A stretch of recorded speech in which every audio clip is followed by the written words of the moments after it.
Il y a des personnes refroidisseuses d'amour.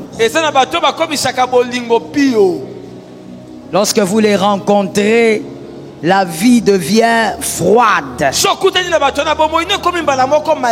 Vous vous posez la question, qu'est-ce qui m'avait pris? Qu'est-ce qui m'était arrivé ce jour-là? Je dormais ou j'étais réveillé?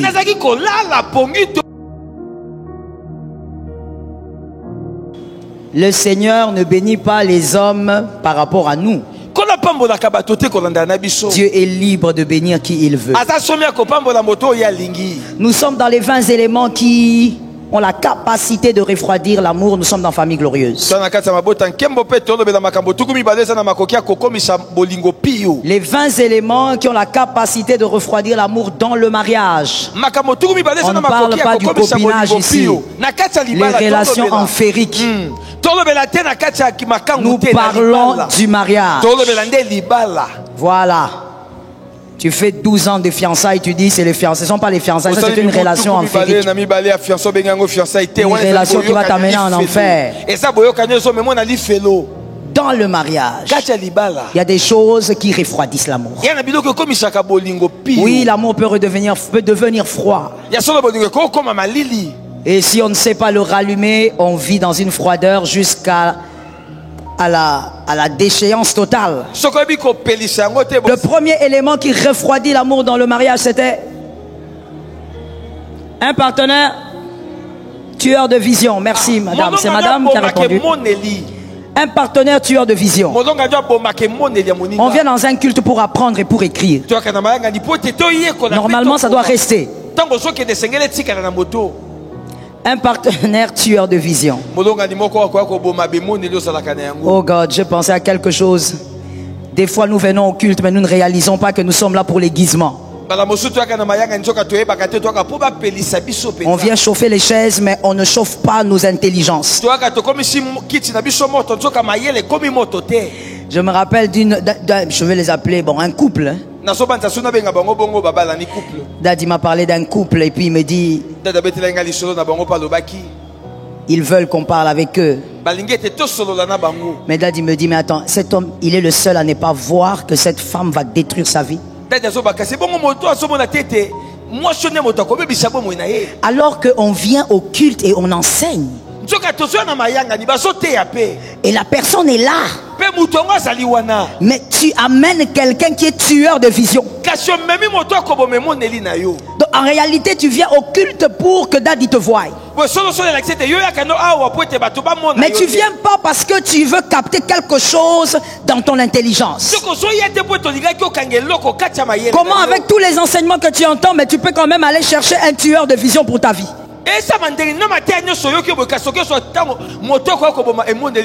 Que l'Éternel épargne une âme ce soir. Ça tombe sur toi 3 fois. Deuxième élément qui refroidit l'amour, c'était le mensonge. Et on a parlé du mensonge, du menteur, de plusieurs types de menteurs. Et là-dedans, il y a les hommes, il y a les femmes, malheureusement. Et des fois même, les convertis, mais non transformés, se retrouvent dans le mensonge. Et ça refroidit l'amour. Vous savez le danger avec le refroidissement de l'amour dans le mariage, c'est que des fois celui qui ressent qu'il n'y a pas d'amour ne sait même plus quoi faire. Il ne comprend pas qu'il faut rallumer le feu. Il est fatigué, il est découragé et finalement la personne vit là mais son cœur n'est pas là. Que ça n'arrive jamais au nom de Jésus. J'ai entendu 2 personnes. J'ai entendu 2 personnes. Que ça n'arrive pas dans ton couple au nom puissant de Jésus. Et même quand ça va arriver, que tu sois capable de rallumer. Aujourd'hui, le 3e élément. Le 3e élément qui refroidit l'amour dans le mariage. Qu'une âme me dise Seigneur épargne-moi. Qu'une autre âme me dise, Seigneur, préserve-moi. Oui, celle qui a dit, Seigneur, préserve-moi, là, ça doit être normalement les femmes célibataires, que Jésus vous préserve. Les filles célibataires, prenez une offrande. Toutes les célibataires, prenez une offrande. Seulement les filles. Si tu es un homme, il ne faut pas venir ici. Vous avez pris? Levez un peu ça. Que je parle dessus. Levez un peu ça. Vous n'êtes pas nombreux ici, célibataires, ou tu es déjà marié dans le noir. Je déclare au nom de Jésus que Dieu t'épargne ce genre de personnes que je veux citer ce soir. Amen. Que Dieu t'épargne au nom puissant de Jésus. Que Dieu t'aide à faire un choix contraire. Viens déposer ton offrande.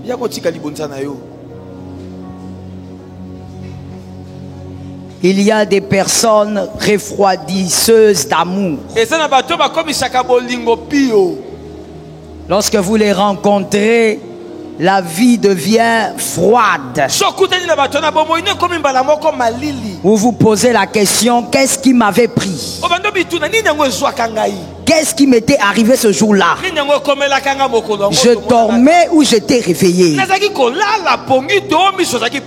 Il y a des gens, quand vous les rencontrez, même le feu de l'amour là commence à s'éteindre. Tu te poses la question, est-ce que je l'avais épousé par amour ou c'était autre chose? Merci d'écrire. Le troisième point. Un mari avare. Répétez ça. Un mari avare. Radin. Un père de famille radin.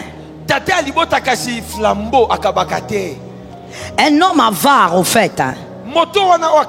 Ce n'est pas celui qui n'a pas. C'est celui qui en a mais qui ne veut pas dépenser pour les besoins de la famille. Il ne veut pas. Quand il s'agit du bien de la famille, des enfants, il ne veut pas. Il préfère amasser de l'argent pour le plaisir.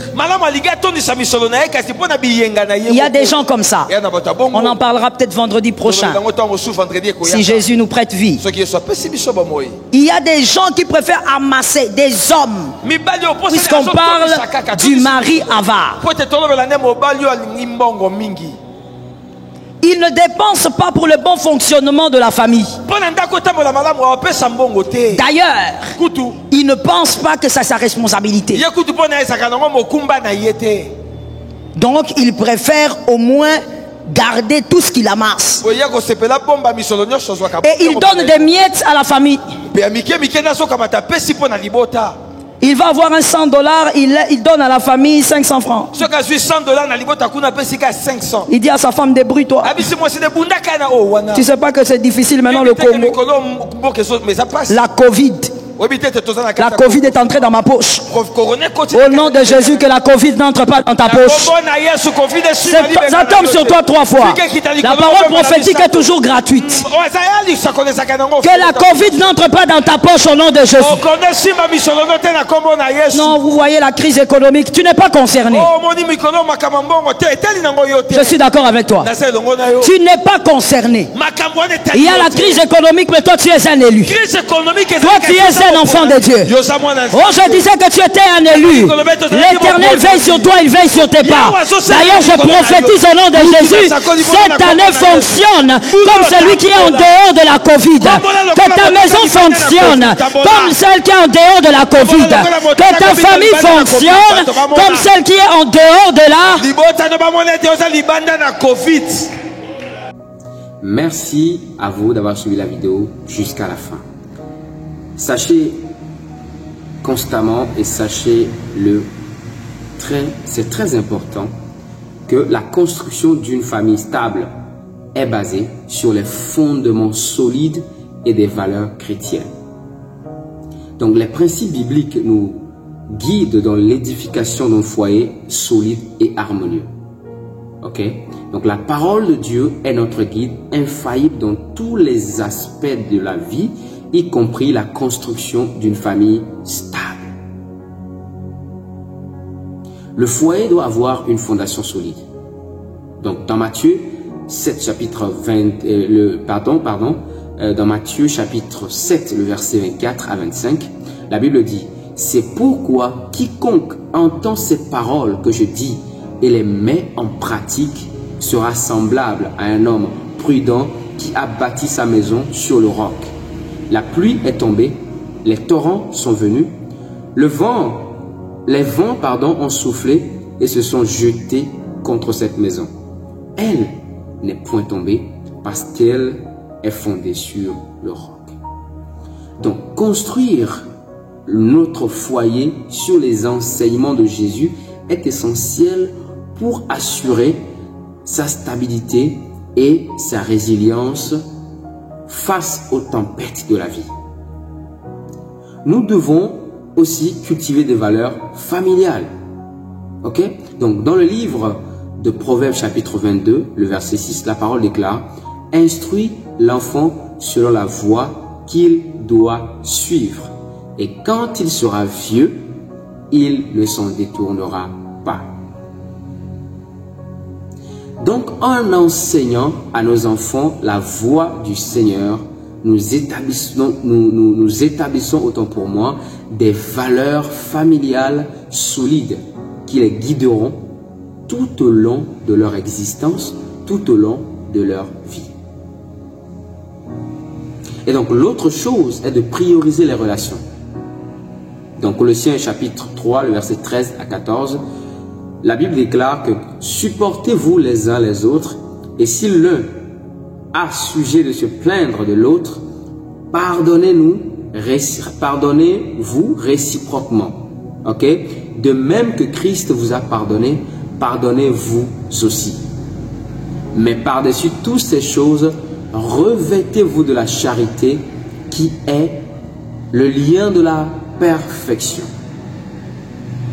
C'est ce que nous dit la Bible dans Colossiens chapitre 3, le verset 14, le verset 13, autant pour moi, à 14.